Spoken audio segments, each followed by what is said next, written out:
దిగులు పడకు భయపడకు నిన్ను విమోచించెదా నీదు భారమంత మోసి నాదు శాంతి నొసగెదా అని చెప్పి వాగ్దానం చేసిన యేసయ్యా తల్లిలా లాలించును తండ్రిలా ప్రేమించును తల్లిలా లాలించును తండ్రిలా ప్రేమించును ముదిమి వచ్చు వరకు ఎత్తుకొని ముత్తాడును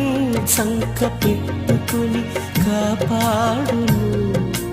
యేసయ్యా తల్లిలా లాలించును తండ్రిలా ప్రేమించును తల్లిలా లాలించును తండ్రిలా ప్రేమించును